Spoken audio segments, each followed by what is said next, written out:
Assalamualaikum warahmatullahi wabarakatuh. Kami dari Guru Penggerak Angkatan 9 DKI Jakarta akan melakukan demonstrasi kontekstual modul 2.3 praktek coaching dalam supervisi akademik yang terdiri dari observer, coach, dan juga coaching. Sebelumnya, perkenalkan nama saya Ahmad Sabarudin dari SDN Warakas 03 dan perkenalkan saya Widianisi dari SD Nawabadan Selatan 01 dan saya Nita Dwiwanti dari SMP Negeri 152. Dengan fasilitator Ibu Kendarti Satiti, pengajar praktik Ibu Puji Wahyuni Asih dan Ibu Sylvia Fitriani. Selamat menyaksikan.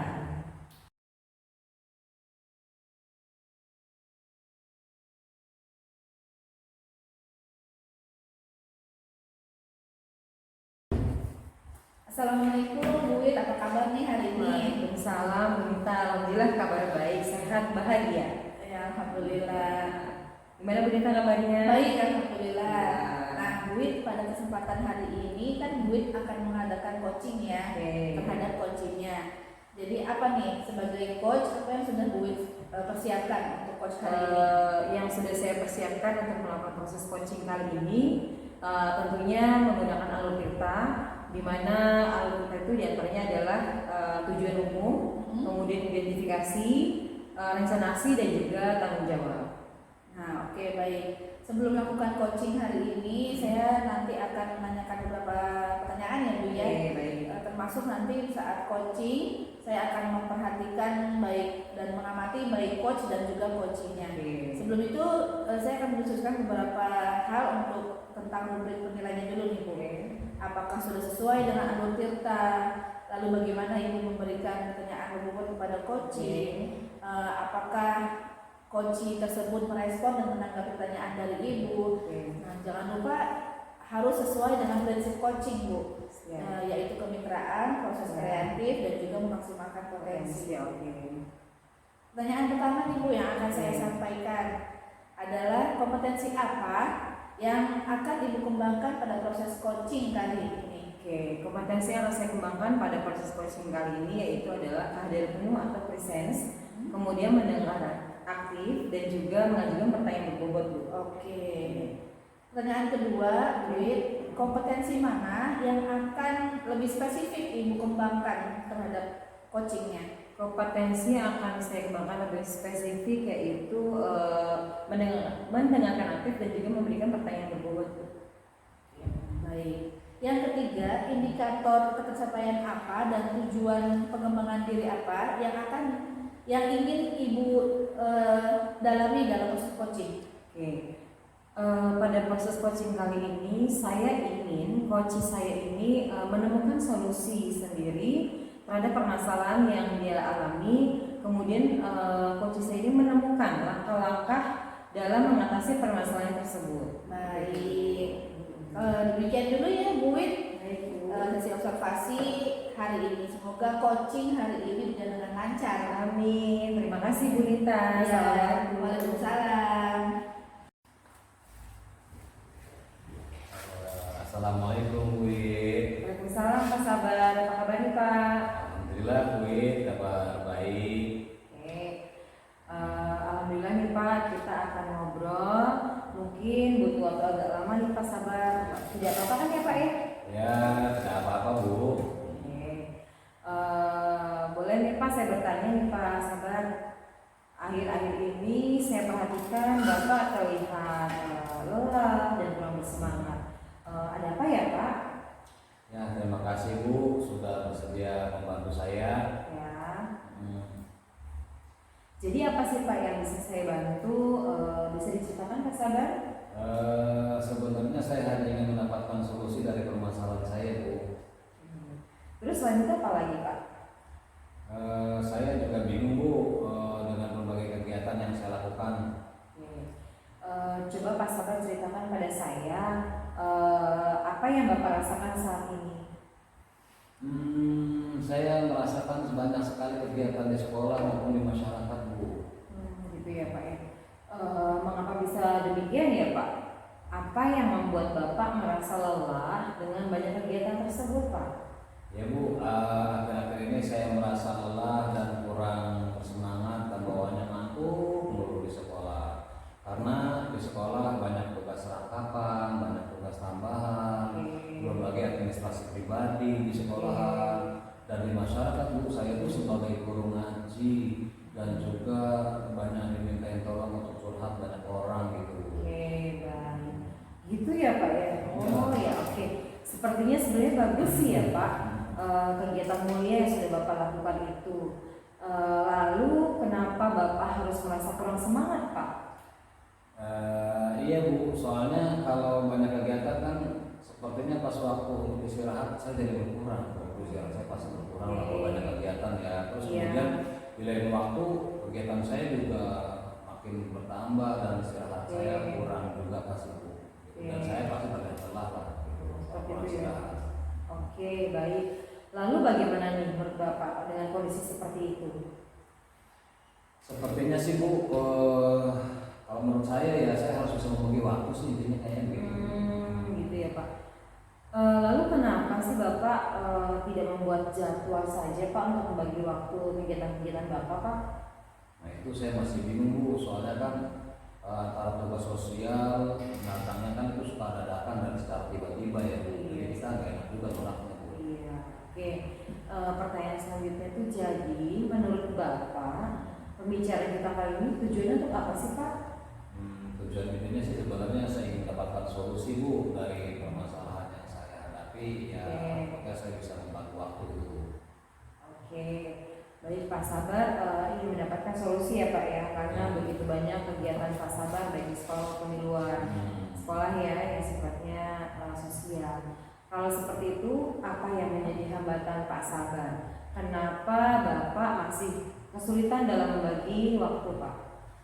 Kalau saya rasa sih hambatan saya itu saya masih bingung mana yang harus didahulukan dan mana yang harus diakhirkan gitu. Jika semuanya itu sifatnya urgent, penting semuanya gitu. Gitu ya, karena semuanya untuk kemaslahatan umat ya Pak ya. Iya. Nah Bapak kiranya bisa mengira nih mana sih yang mesti dilakukan terlebih penting ya, skala prioritas gitu ya Pak ya, dan mana yang belum penting. Oh iya Bu, iya, saya jadi paham nih, bentar pertanyaan itu saya jadi paham ya. Sepertinya sih saya harus paksakan ya Bu ya, harus paksakan untuk istirahat jika memang sudah waktunya istirahat.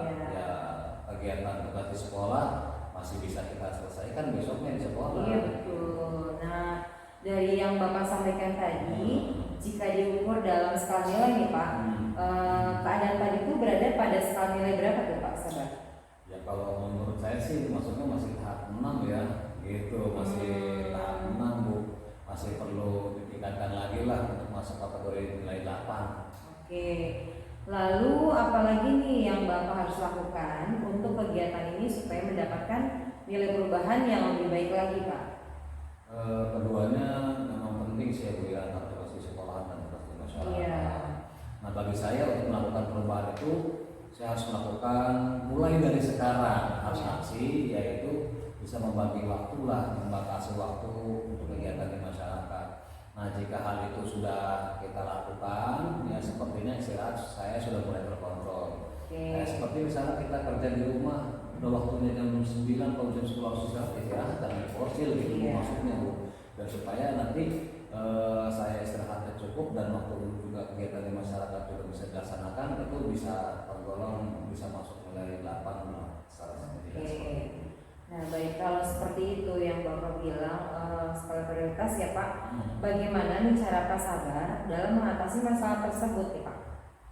Ya menurut saya kegiatan di sekolah jika tidak diselesaikan di rumah masih bisa diteruskan kembali besok dari sekolah. Dan untuk hari Minggu ya seperti Sabtu dan Minggu, hari Minggu saya sisakan 1-2 hari untuk waktu istirahat bersama keluarga, karena keluarga juga penting ya untuk membutuhkan waktu kepada saya.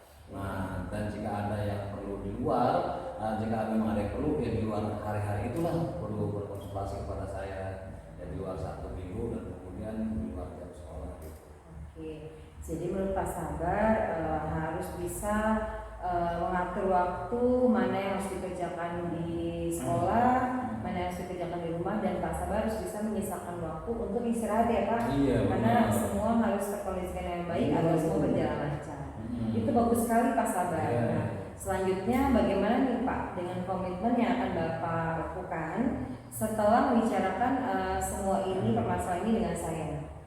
Ya, setelah saya diskusi dan curhat kepada Ibu, saya merasa tercerahkan ya Bu ya. Oke. Sepertinya ini saya sudah mendapatkan solusi yang lebih baik. Nah, jadi ini yang harus saya lakukan ke depannya, yaitu saya harus bisa membagi waktu dan juga masih bisa meluangkan waktu istirahat saya. Bagus sekali Pak Sabar ya. Memang harus seperti itu ya. Kita ini harus bisa semaksimal mungkin untuk bertanggung jawab atas apa yang kita hadapi sekarang. Nah, situasi yang Bapak hadapi memang cukup sulit ya. Saya pun merasakan dari curhatan Bapak cukup sulit karena apa? Berhadapan dengan waktu yang saling membutuhkan dan sifatnya urgent. Tetapi jika Bapak mampu memanajemen waktu dengan baik dan mau membuat manajemen waktu, maka waktu istirahat kita akan tercukupi Pak Sabar. Ya Bu, terima kasih atas bimbingannya. Nah, sekarang saya mengetahui apa yang harus saya lakukan supaya bisa menyelesaikan masalah tersebut. Iya Pak, Bapak Sabar ini orang hebat ya. Saya yakin Pak Sabar pasti bisa. Semangat ya Pak. Terima kasih Bu, semangat selalu. Wassalamualaikum. Waalaikumsalam Pak Sabar. Ya.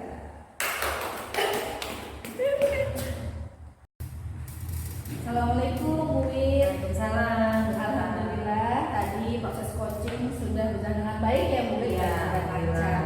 Tadi saat sebelum melakukan coaching saya sempat menanyakan indikator ketercapaian, betul ya Bu ya? Betul. Nah setelah melakukan coaching apa nih indikator ketercapaian coaching yang sudah Ibu dapatkan?